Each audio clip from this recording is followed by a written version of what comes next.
show you. It's alive! It's alive! It's alive!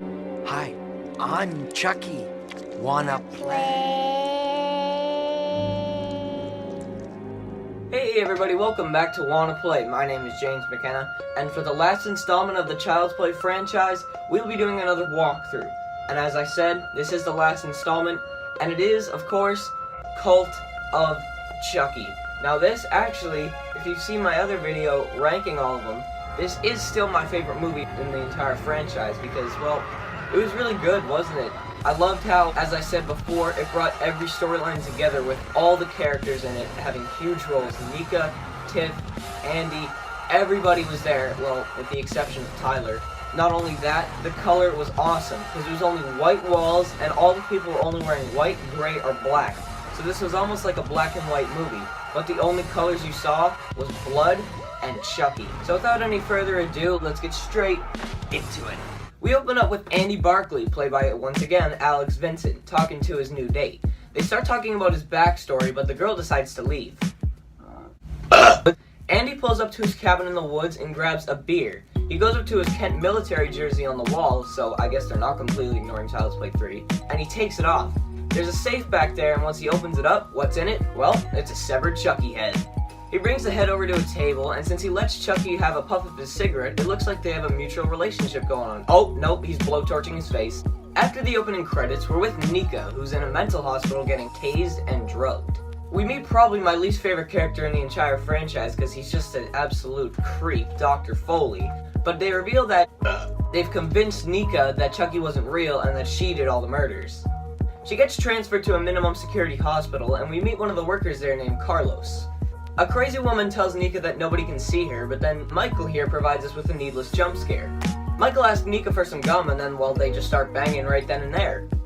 We meet some more inmates, but then the crazy woman tells Nika that Chucky's coming for her because Chucky apparently talked to her on the phone last night.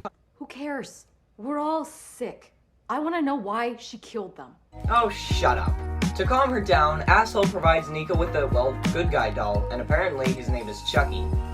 Hi, I'm Chucky. Wanna play? Madeline here thinks that Chucky's her baby, and then...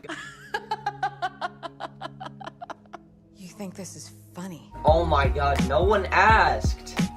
Mike Mark Malcolm here has a personality disorder, but then Asshole comes and tells Nika that she has a visitor.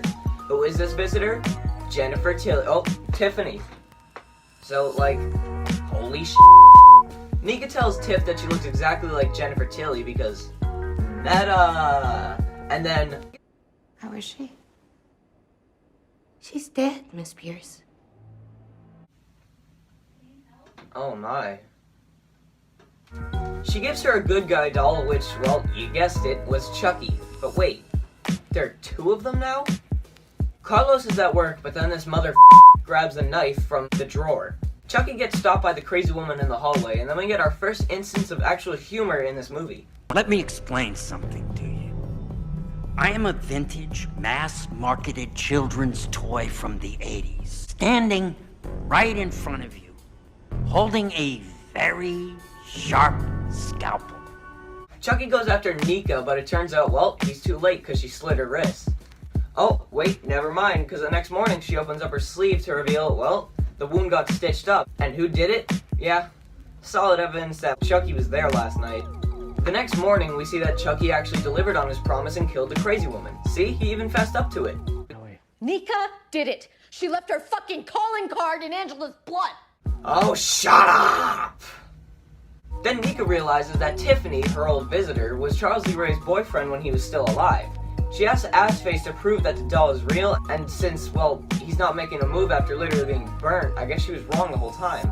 Please tell me that you are not going to let her dominate the group with this crap. How many times do I have to tell you? Shut the up! Madeline walks out of the hospital as Nika approaches, so she distracts one of the nurses so Mark Zuckerberg can go after her. Annoying lady grabs Chucky, but before she can do anything to him, he bites her.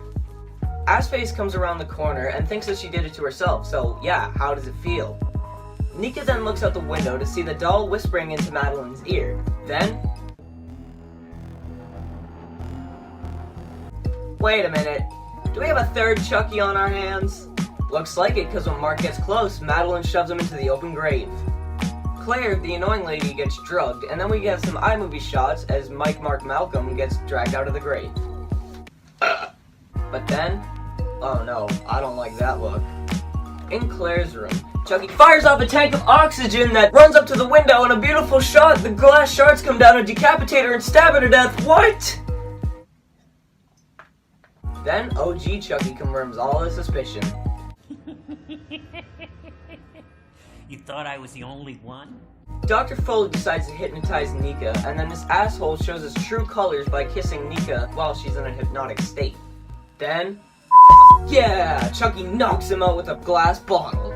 Chucky tells Nika to join the club, then we get a crazy ass scene where she crawls up to Alice, but then a massive Chucky doll comes up behind her. What?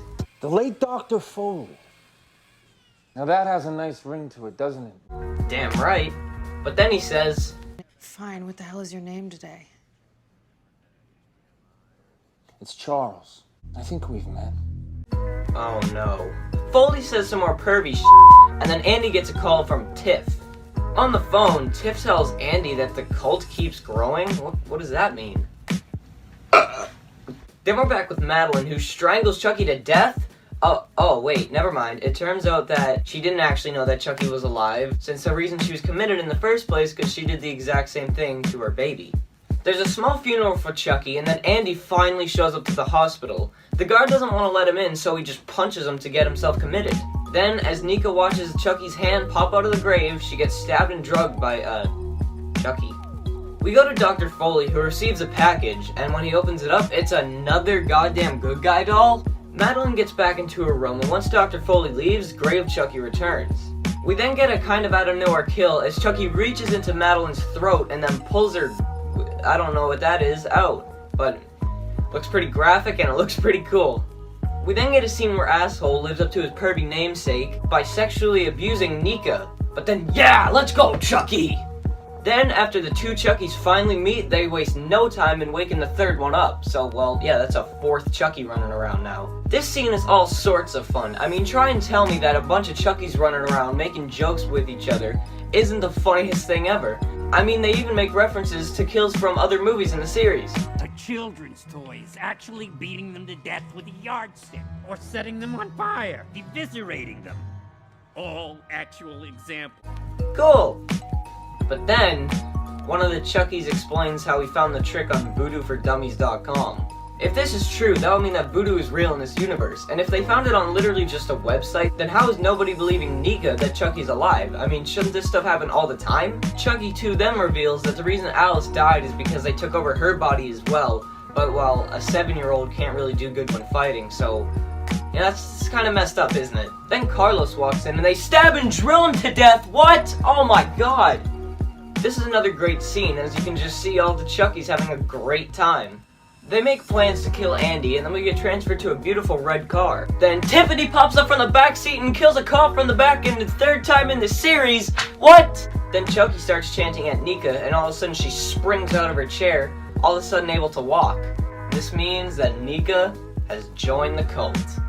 This is pretty fun because, as I said before, Fiona Dorff in real life is a daughter of Brad Dorff, who voices Chucky. And this is for Nika.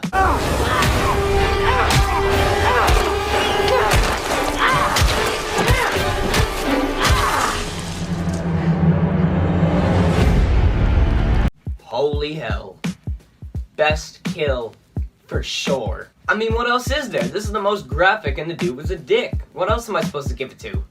Nika walks like a badass over to Marklum, and then we go from best kill to worst kill as this nurse is just kind of laying there with a drill in her stomach. Then, oh my god, Marklum gets drilled from the back of the neck through his eyeball. Ugh. Buzzcut Chucky then walks into Andy's room, but he quickly gets stopped because Andy pins him against the wall, and then he just punches him and kicks him and shoots him until he dies. Nika Chucky then shows up, and Andy turns around to go shoot her.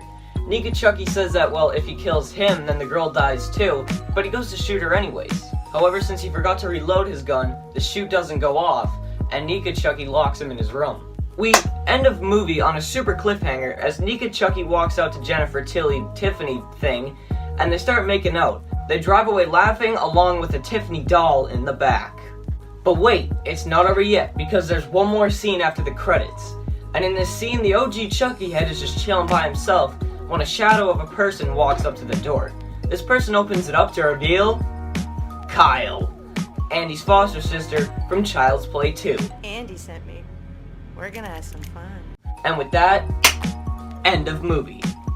Thanks for watching my walkthrough on Cult of Chucky and all the walkthroughs throughout the Child's Play franchise. No, I will not be covering the Child's Play remake because it's just a stupid movie altogether. But we were promised a TV series by Don Mancini continuing the storyline from here that airs on the Sci-Fi Channel later in this year. I'm not sure how I'm going to cover that, but I'll find a way eventually. So after this now, we're going to be doing Friday the 13th Part 3 for our Friday the 13th special, and then after that, you never know, anything goes. So until then, thank you for watching this insane ride through all the Child's Play movies, so goodbye, and good night, bang!